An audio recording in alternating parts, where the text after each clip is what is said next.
ছোট থেকেই আমি খুব বড় শাহরুখ ফ্যান। আর তুমি যদি সত্যি অ্যাক্টিং না করতে তাহলে কি হতে, মানে সেটার কোনো ইচ্ছা ছিল?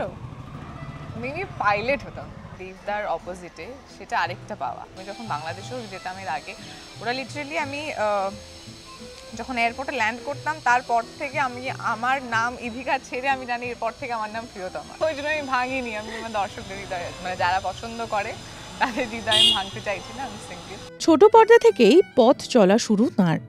বড় পর্দায় শাকিব খানের বিপরীতে প্রিয়তমা হয়ে জনপ্রিয়তা অর্জন করেন এই নায়িকা। রিমলি, পিলুর মতো ধারাবাহিকের মুখ তিনি। খাদান ছবিতেও দেবের বিপরীতে দেখা যাবে তাঁকে। তিনি ইধিকা পাল। দুই দেশের দুই তারকার সঙ্গে স্ক্রিন শেয়ার করার অভিজ্ঞতা থেকে নিজের পরিবার, বাংলাদেশের পরিস্থিতি সবকিছু নিয়ে আড্ডা জমালেন আনন্দবাজার অনলাইনের সঙ্গে। আজ আমরা একেবারে রাস্তায় নেমে পড়েছি আড্ডা দিতে দিতে বলা যেতে পারে, কারণ আড্ডাটা জমে উঠেছিল কফি শপে। তো ভাবলাম একটু বাইরে বেরিয়ে আড্ডাটা আরেকটু জমানো যাক। কেমন আছো বলো? ঘুরতে বেরিয়েছি আমরা। ঘুরতে বেরিয়েছি, রাইট। হ্যাঁ, কলকাতার রাস্তায় হাঁটতে ভালোই লাগে। ঘুরতে বেরিয়েছি। কেমন আছো বলো? ভালো, তুমি কেমন আছো? আমিও ভালো। প্রথমে বলো যে মানে যদি আজকে ইদিকাকে বলি যে যদি ফিরে দেখো, ফিরে দেখলে কোনটা, মানে কোন বিষয়টা প্রথম মনে আসে?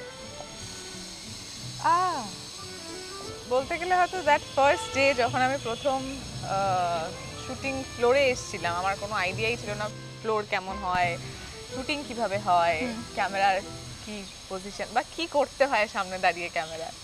মানে দ্যাট ডে রিয়েলি মেমোরেবল। কি ওই দিনটা খুব মনে পড়ে, যেদিন প্রথম ক্যামেরার সামনে দাঁড়িয়ে জাস্ট ভাবছিলাম যে কি করবো এবার, মানে কি একটা কিছু একটা করতে হবে।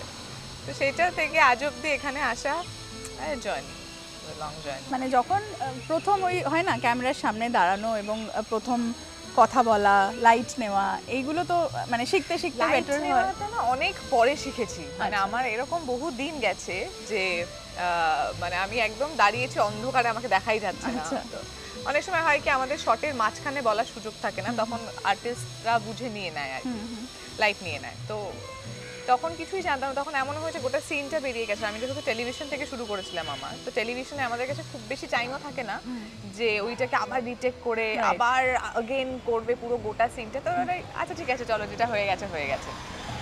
তো তারপরে আস্তে আস্তে অনেক দিন বা কিছু সময় হয়েছে যারা কো অ্যাক্ট্রেস থাকে তারা দাঁড় করিয়ে, আচ্ছা তুই লাইটটা নিস নি, একটু এদিকে চলে যায়, একটু এরকম কর। তো তারা হাতে ধরে শিখিয়েছে। তো ওদের শিক্ষাগুলো এখন কাজে লাগে, এখন যখন লাইট নিতে হবে, এটা করতে হবে। তো আস্তে আস্তে আস্তে আস্তে অনেকটা শেখা। আচ্ছা, এটা বলো, কেরিয়ারের শুরুতে একদিকে শাকিব খানের সাথে কাজ করলে, একদিকে দেব, মানে বাংলাদেশ এবং যদি এখানকার সুপারস্টার দুজন, তো কি পার্থক্য দেখলে সেটা প্রথমে জানতে চাইবো।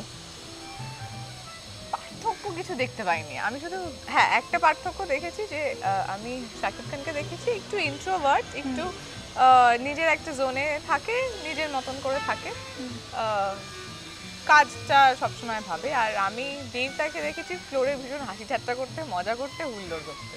আর কেউ যদি না হাসে তাকে হাসাতে, তাকে হাসতেই হবে। আচ্ছা, তো এই একটা ডিফারেন্স আছে। আর দুজনের যদি একটা পজিটিভ একটা নেগেটিভ পয়েন্ট বলতে বলি, কি বলবে?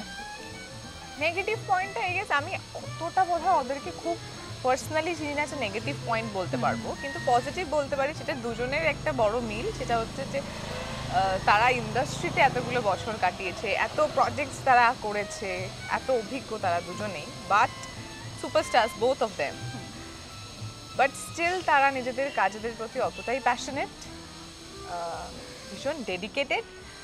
তো এইটা তাদের থেকে একটা শিক্ষণীয় একটা বিষয়। এইটা বলো যে যদি আমরা দেখি যে মানুষ প্রথম যে কাজটা করে সেটা তার খুব কাছের হয়, তো প্রথম ছবি যদি বলি সেটা প্রিয়তমা হিসেবে দর্শক তোমাকে চিনেছিল এবং এখনো দর্শক ওই নামেও অনেক সময় ডাকেন তোমাকে, তো সেটা কতটা ভালো লাগার, নাকি ওই ব্যাগেজটা থেকে তুমি বেরিয়ে আসতে চাও? না না, ওটা ব্যাগেজ একদমই নয় আমার কাছে, একদম আমার কাছে ব্যাগেজ নয়। কারণ আমি খুব ভালোবাসি যখন রাস্তায় হোক বা আমি যখন বাংলাদেশেও যেতাম এর আগে, ওরা লিটারেলি আমি যখন এয়ারপোর্টে ল্যান্ড করতাম তারপর থেকে আমি আমার নাম ইভিকা ছেড়ে আমি জানি এরপর থেকে আমার নাম প্রিয়তমা। তারা সবাই প্রিয়তমা বলে ডাকে।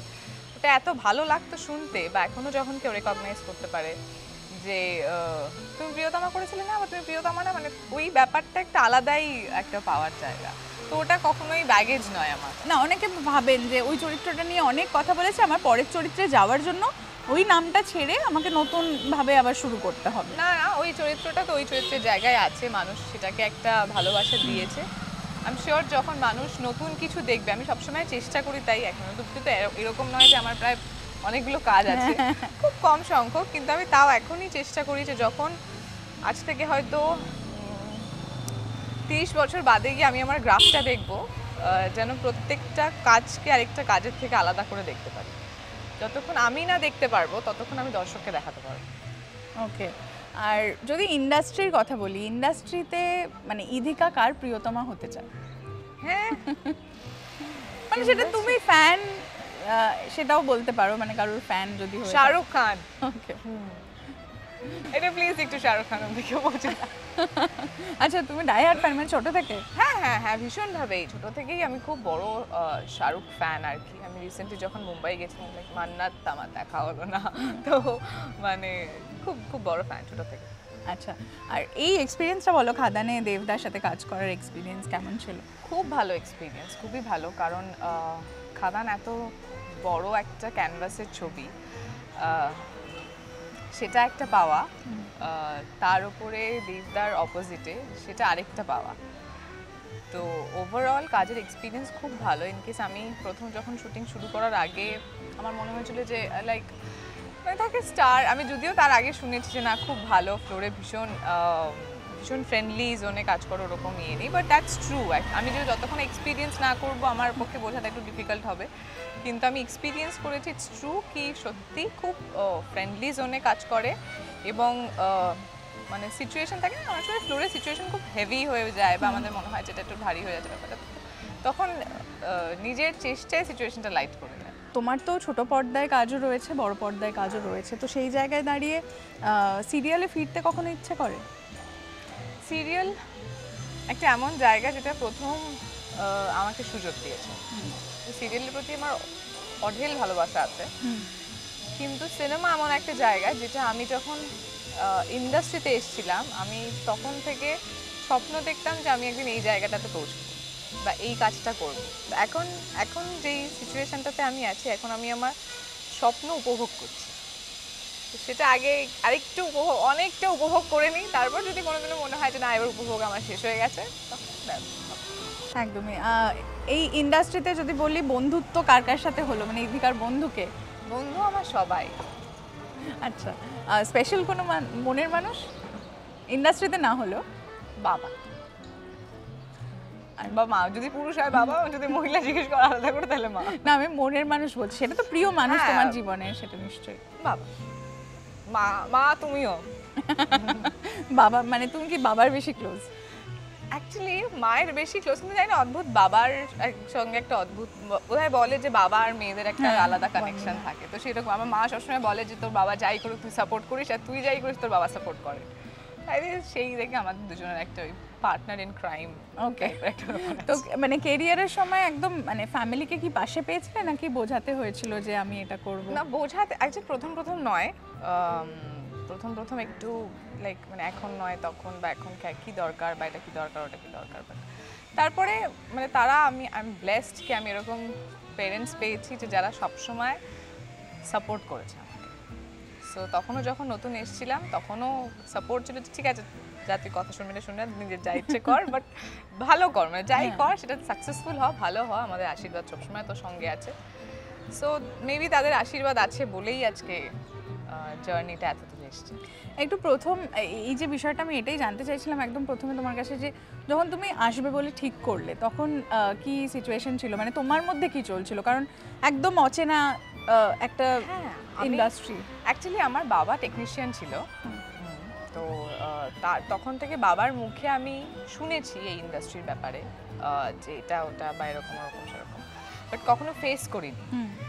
তো যখন আসবো ভেবেছিলাম তখনও কোনো আইডিয়া ছিল না, কিন্তু খুব অদ্ভুতভাবে আমি ভয়, মানে থাকে অনেকে ইন্ডাস্ট্রিতে আসার আগে হয়তো ভয় পায় যে মানে কি হবে বা না হবে, আমি খুব এক্সাইটেড ছিলাম। আমার মনে হতো হ্যাঁ ঠিক আছে ওটা ওরকম বলতে হবে, এরকম অ্যাক্টিং করতে হবে। আর অ্যাক্টিংয়ের ব্যাপারে আমার কোনো আইডিয়া, মানে তার আগে আমি স্কুলেও যতবার নাটকে বা কিছুতে পাঠ করেছি, নয়তো ক্লাউড, নয়তো ট্রি, মানে যেহেতু আমি লম্বা ছিলাম তো ক্লাউড বা ট্রি একটা কিছু করে আমি দাঁড়িয়ে থাকতাম। তো আমার অ্যাক্টিং এর ব্যাপারে কোনো আইডিয়াই ছিল না, but I was super excited কি আমি একটা নতুন কিছু ট্রাই করছি বা একটা নতুন জিনিস শিখবো।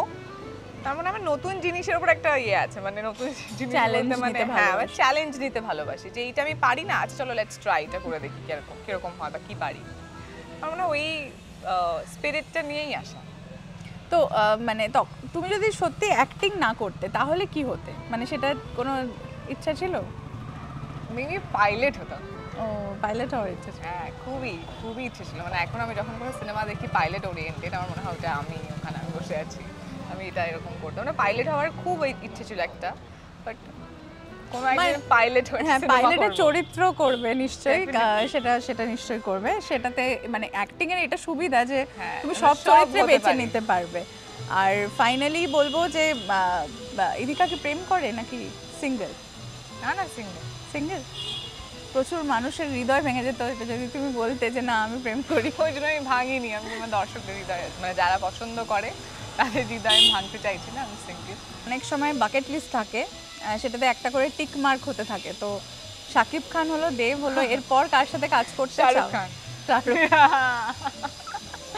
না, এই ইন্ডাস্ট্রির যদি বলি শাহরুখ খান তো ডেফিনেটলি।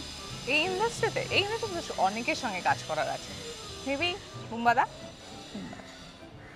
এই মুহূর্তে বাংলাদেশের পরিস্থিতি সকলকেই মানে মন খারাপ করা পরিস্থিতি। এখান থেকে যাত্রী সংখ্যা কম, ওখানে যেতে পারছেন না, অনেক সমস্যা টালমাটাল হয়ে রয়েছে। তো সেই জায়গায় নিশ্চয়ই মন খারাপ। হ্যাঁ মন তো অবশ্যই খারাপ, কারণ আমরা কেউই কখনো যে সিচুয়েশনটা আমরা এখন দেখছি, আমরা বা তারাও ফেস করছেন, আমরা কেউই সেটার জন্য প্রস্তুত ছিলাম না, না আমরা দেখার জন্য প্রস্তুত ছিলাম, না তারা সিচুয়েশনটা ফেস করার জন্য প্রস্তুত ছিল।